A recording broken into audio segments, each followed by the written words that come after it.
Eu sou Mário Persona e essas são as respostas que eu dei aos que me perguntaram sobre a Bíblia. Você pergunta se é possível ser cristã e feminista ao mesmo tempo.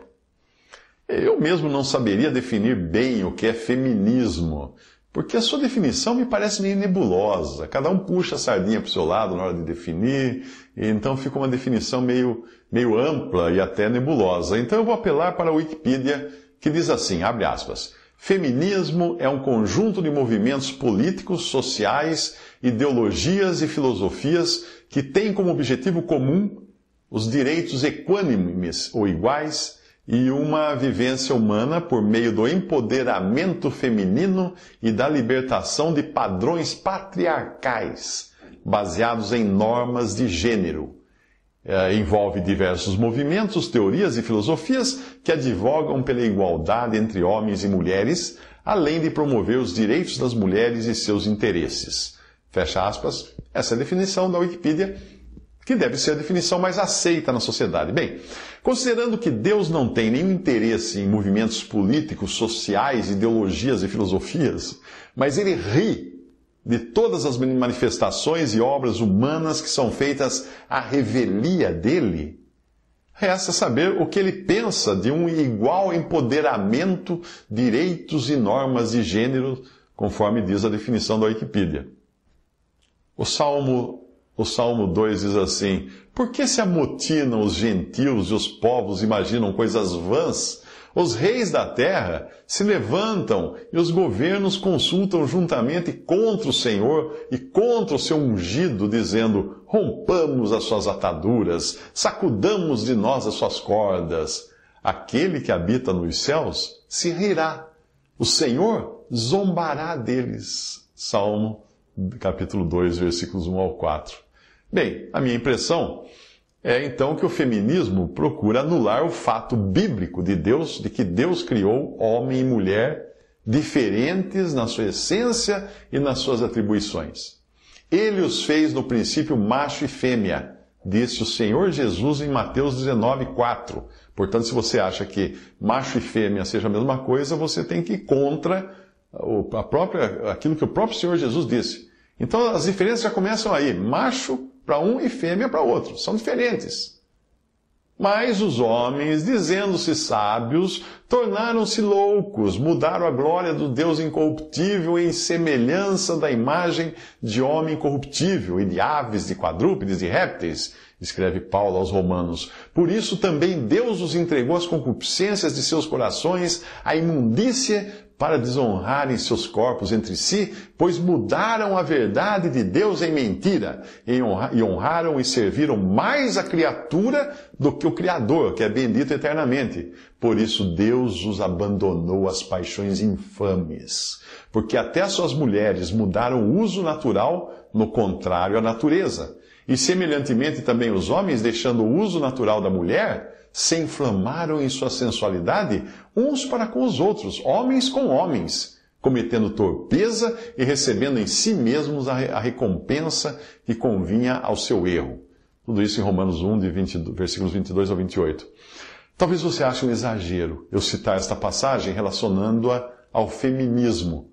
Mas se nós estamos falando de homens e mulheres, de machos e fêmeas, serem iguais em tudo, e terem os mesmos direitos, então isso deve incluir também uma mulher querer ser homem nas suas relações sexuais e um homem querer agir como mulher, invertendo assim os papéis que Deus determinou.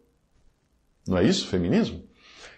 Na Bíblia nós encontramos instruções das posições distintas que cabem à mulher e ao homem, e também das responsabilidades distintas que são dadas a cada um na criação, na vida no mundo, o que inclui até mesmo os incrédulos, e na igreja.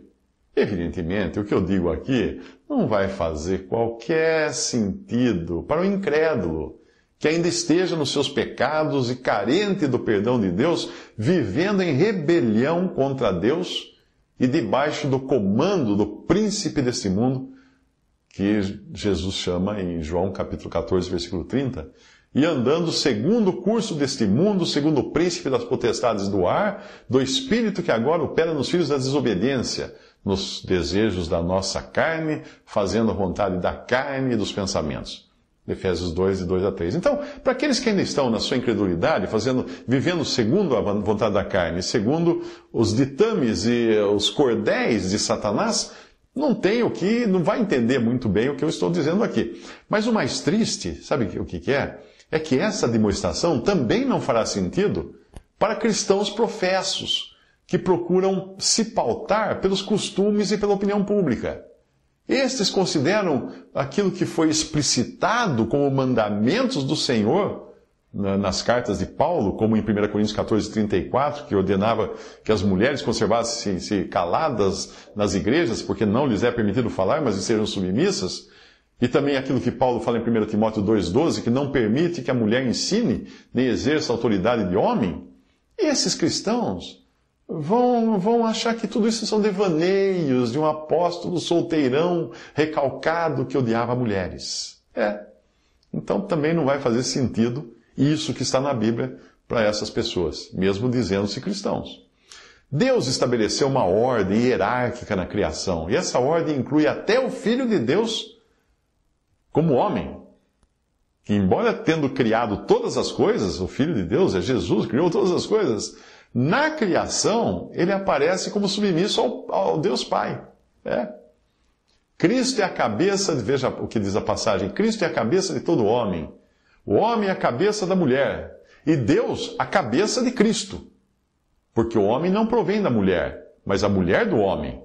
Porque também o homem não foi criado por causa da mulher, mas a mulher por causa do homem. 1 Coríntios 11, de 3, versículos 3 e versículos 8 ao 9. Não dá para arrancar essas páginas, a não ser que você não queira realmente entender isso. Mas veja que Cristo foi colocado aí na mesma ordem hierárquica, em submissão a Deus. Quem não entende o princípio de autoridade e de hierarquia no mundo, não vai entender isso também. Vai acabar misturando as coisas, vai usar até mesmo um versículo bíblico na tentativa de embasar o seu equívoco, o seu erro. Vai usar esse versículo, até um pastor já usou uma vez, quando eu falei desse assunto. Ele diz, porque todos sois filhos de Deus pela fé em Cristo Jesus, nisto não há judeu, nem grego, não há servo, nem livre, não há macho, nem fêmea, porque todos vós sois um em Cristo Jesus. Gálatas 3, 26 a 28. Eu podia na hora ter argumentado, mas por respeito não fiz, que por que então ele não casou-se com um homem, né? Já que não tem homem nem mulher. Mas alguém com um bom discernimento espiritual vai entender que essa passagem fala da posição de cada um em Cristo e na família de Deus, onde as diferenças ordenadas para o funcionamento da sociedade, da criação, como nacionalidades, cargos, posições no trabalho, gêneros distintos, não se aplicam em Cristo. Para os que já estão em Cristo, mas em Cristo elas não se aplicam. Aqui na terra elas se aplicam. Já o texto de 1 Coríntios 11, que fala do homem como cabeça da mulher e de Deus como cabeça de Cristo, está tratando da posição de cada um na criação, onde Cristo é a cabeça de todo homem, o homem é a cabeça da mulher e Deus é a cabeça de Cristo. 1 Coríntios 11, versículo 3. Se existem responsabilidades distintas, também existem privilégios que são únicos para cada um. Por exemplo, eu poderia me rebelar contra o fato de apenas mulheres poderem engravidar. Mas isso seria uma tolice tão grande quanto mulheres desejarem ter uma fisiologia que é exclusividade masculina. A medicina consegue até transformar um corpo de mulher em corpo parecido com o de homem. Ou vice-versa. Mas isso por intervenções plásticas, cirurgias, e talvez chegue até a criar um homem capaz de engravidar. Mas isso será uma aberração, uma mutação, semelhante aos seres que são nascidos com duas cabeças. Eu vou usar um exemplo tirado do mundo animal. Eu diria que alguém que se submeta a brincar de Deus e gerar mutações artificiais dessa magnitude, estará criando pessoas com o mesmo status que tem uma mula, se for mulher, ou um burro, se for homem. Estou falando, não é pejorativo aqui, é o animal mula, aquele cavalão grandão assim, e o burro, né, que também é um animal. A mula é a fêmea, o burro é o macho. Isso porque estes animais são resultado de um cruzamento que não é nada natural, entre um jumento e uma égua. Eles não podem deixar descendência, eles nascem estéreis. Eu encontrei um artigo na revista super interessante que diz isso. Veja só, abre aspas, a mula e o burro são bichos cheios de problemas porque seus pais são de espécies diferentes, cujos descendentes são estéreis. A mãe é uma égua e o pai é um jumento. A mistura não dá certo. A mula ou burro, se for macho, já que mulo não existe, é forte, boa para trabalhar, mas não se reproduz. Existem outros animais híbridos, como o barboto, que é uma mistura de cavalo com jumenta, e o zebroide, produto do cruzamento de uma zebra com um cavalo. A união entre o jumento e a égua é estimulada porque o burro é um animal apropriado para trabalho pesado. Já a cópula entre cavalo e zebra só acontece por acidente. O zebroide é bravo e não serve para nada. Fecha aspas aí. Esse é o trecho que eu li na revista Super Interessante. Eu acho que já deu para você entender o que eu penso de quando o homem tenta interferir na ordem estabelecida por Deus na sua criação. Se você observar na Bíblia as diferenças estabelecidas por Deus, tanto fisiológicas quanto de comportamento e posições na criação, verá que foram determinados papéis distintos para o homem e para a mulher. É claro que muito do que se considera por aí como machismo da Bíblia é pura falta de entendimento do que a Bíblia realmente ensina e de como Deus privilegiou a mulher dentro da sua própria esfera. Afinal, Deus precisou de uma mulher e não de um homem para enviar os seus filhos, o Salvador do mundo.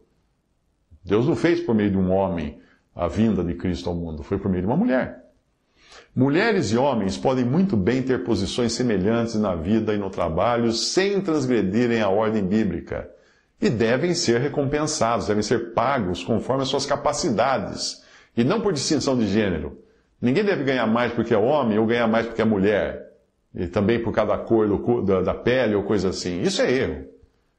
Cada um é recompensado conforme a sua capacidade, é assim que funciona. Mas em outros setores, as diferenças que Deus estabeleceu são claras e devem ser respeitadas. Hoje, o mundo esportivo já começa a se preocupar com a possibilidade de algumas modalidades esportivas femininas deixarem de existir. Se você acompanha o noticiário esportivo, você verá que cresce cada vez mais o número de homens que são artificialmente transformados em mulheres para participarem de competições e times femininos. Eu penso como teria sido a Rússia nas Olimpíadas e nos Jogos de antigamente, porque a Rússia, nós sabemos que na época do comunismo, eles praticamente produziam crianças para serem atletas e mais nada. Eram como escravos do atletismo. Então elas eram criadas desde bebê para serem atletas.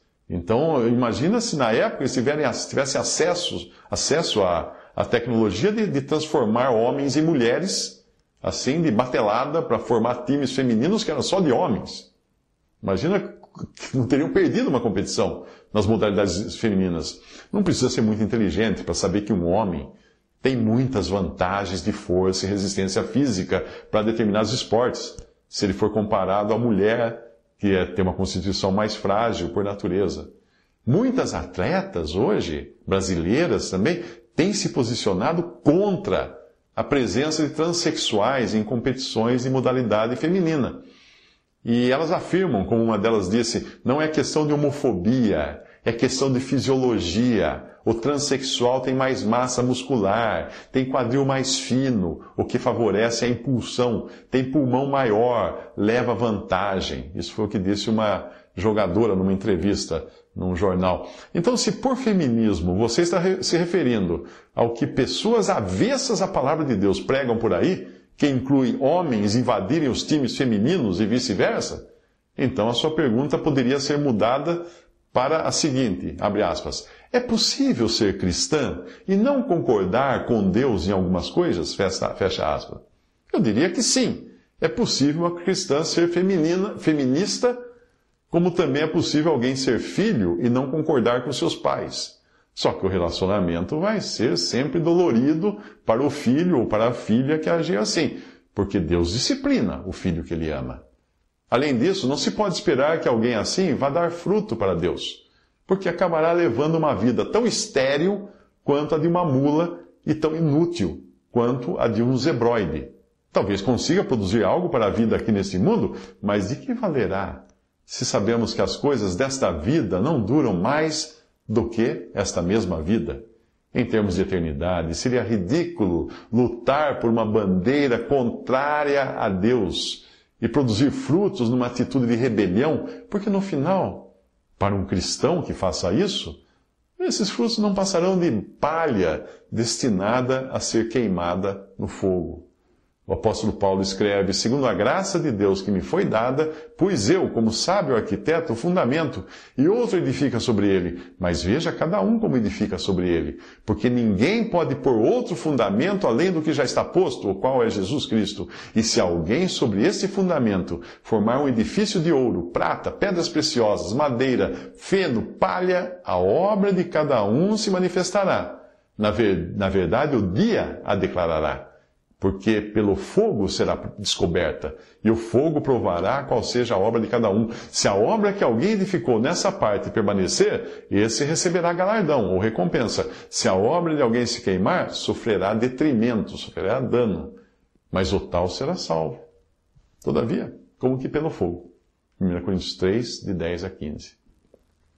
Finalmente eu perguntaria, como pode alguém querer ser feminista para ganhar empoderamento feminino, a frase usada na Wikipedia, e libertação de padrões patriarcais, como fala essa definição da Wikipedia? Como uma cristã poderia querer ter essas coisas se a essência de ser cristão, independente de ser homem ou mulher, é justamente reconhecer não ter nenhum poder para ficar sujeito à vontade e ao poder de Deus? E como um cristão ou uma cristã poderia se libertar de padrões patriarcais?